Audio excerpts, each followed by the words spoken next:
So I want to take you on a little bit of a journey. I talked about ashwagandha yesterday. I talked about it being referred to as the king of herbs.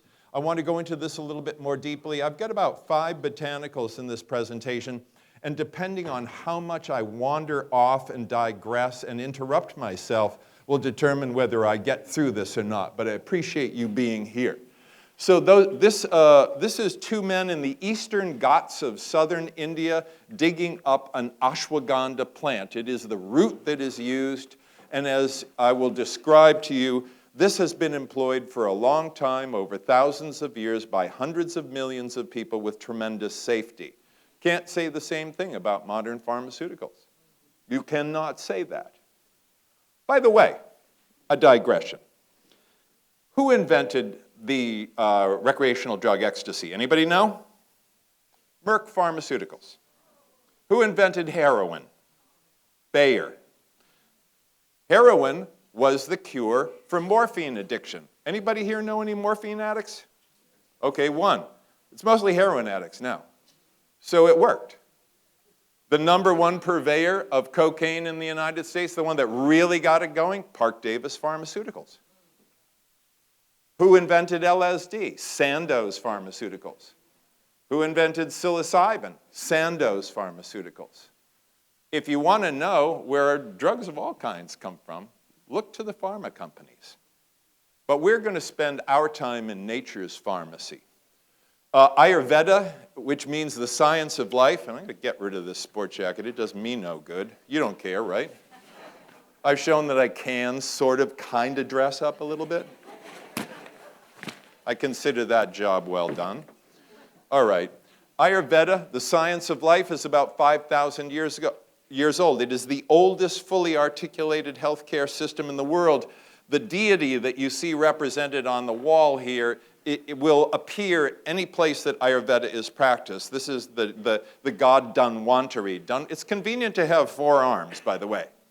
Dhanvantari has a conch shell in one hand to blow the note of truth. Has a wheel of energy, a chakra in the other one, for dynamism and human vitality. Has a pot containing the elixir of life, and also has a leech for bloodletting. And Dhanvantari, just like in traditional Chinese medicine, you'll see a representation of a dragon, the symbol of immortality. In the case of Ayurveda, you'll always see a representation, a statue, an image, a drawing, a painting, something of Dhanvantari. Ashwagandha refers to the roots of Withania somnifera. And this plant, while not exclusively native to India, is most popular in India and is most popularized in India. It's been used for about 4,000 years that we know of. And here's the thing about the science of Ayurveda. 7,500 plants are employed in Ayurveda. And #1 is ashwagandha.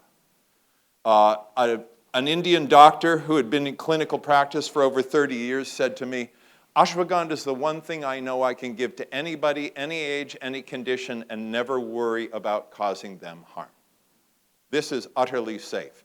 You look at the safety data on this stuff, it's all but mother's milk. I did a lot of exploration of ashwagandha starting in the 80s in India, and I went to a very unusual medicinal plant garden, and there may be 2 or 3 places like this in the world. This is on a mountaintop called Dodabetta Peak. And what they did was they made a huge, about 1 acre or so, outline of a human being. And then they filled in the various parts of that outline in the interior with medicinal plants that matched the organ location or joints or the brain. Ashwagandha showing up in the brain part of this. The other person who did something similar is the now deceased Dr. James Duke, who was one of the greatest botanists of all time and a tireless medicinal plant advocate who was also a friend and a mentor. But Dodabetta Peak is a great thing. I mean, I only wish that I could have been above it in a helicopter to see it from that vantage point. But it's a remarkable way to show digestive plants, eliminative plants, plants that help with joint inflammation, maybe plants good for gout, etc., all in their place in this human figure. Many years ago, especially about 20 years ago or so, there was great concern that ashwagandha was being over-harvested from the wild. Supplies were going down, the market was a little tight, and the Indian government and University of Bangalore, India, Bangalore is where all the call centers are. When you call United Airlines or you call somebody for some help, you get somebody in Bangalore who calls himself Johnny, which is fine, you know, the phone system works. But, you know, it's like, it's okay. I know your name's not Johnny. You can just tell me. It's all right, Ravi.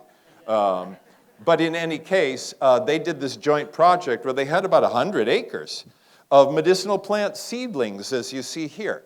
And what they allowed people to do was come to this garden and take as many seedlings as they wanted, including the ashwagandha seedlings, bring them back home and cultivate these medicinal plants to stimulate personal use, community use, and also those people who make medicinal preparations in their villages or in their areas. A great, great thing.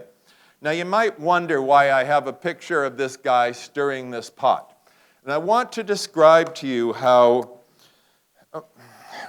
traditional knowledge has figured out things that we say in a different way.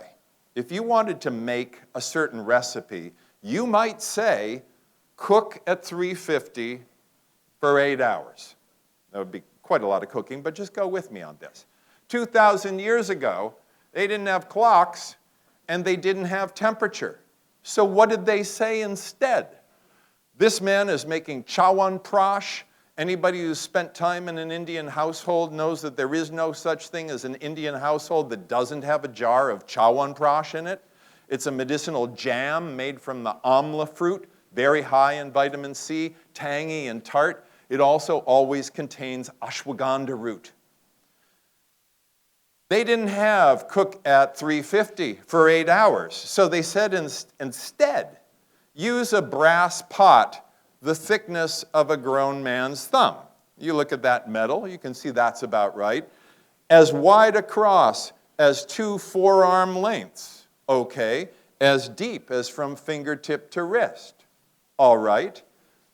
Place the recipe in there at thigh height and cook above 4 burning neem logs from sunrise to sunset. Translation, cook at 350 for 8 hours.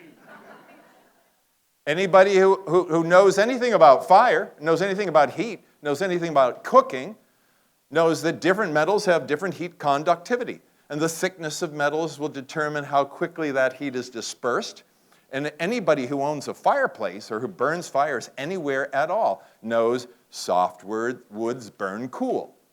Hard woods burn hot. So if you figure out, oh yeah, you know, for this I really want to cook with maple, I need a really, really high heat. That's how people figured these things out. So what I want to say to you is there's nothing primitive about traditional knowledge. It's just expressed in a different way. So ashwagandha's names are here. I'm not going to read these slides to you. I want to direct your attention to ashwagandha, meaning smells like a horse. And so there are people thinking, I'm not getting that supplement. I don't want to smell like a horse. Not how it works.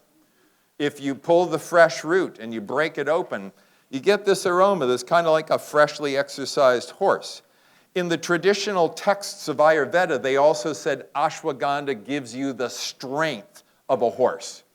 It's classified as a rasayan, a life extender, specifically something that rejuvenates the brain. And this is the most widely employed of all medicinal plants. And I will just preview something that now it is very, very widely cultivated because of popular international demand. So we know a lot about ashwagandha. We know that primary agents in ashwagandha of interest in terms of its adaptogenic effects, helping us to adapt to all forms of physical and mental stress, primary agents are the withanolides. We know that it also contains chlorogenic acids, which also we see in great concentration in coffee, which is what makes coffee the greatest healthy elixir in the world. We see other agents of all different kinds. We know that traditionally, This is used as an aphrodisiac. It's used for anti-aging purposes. It's used as a treatment against asthma, and it's used for overall rejuvenation.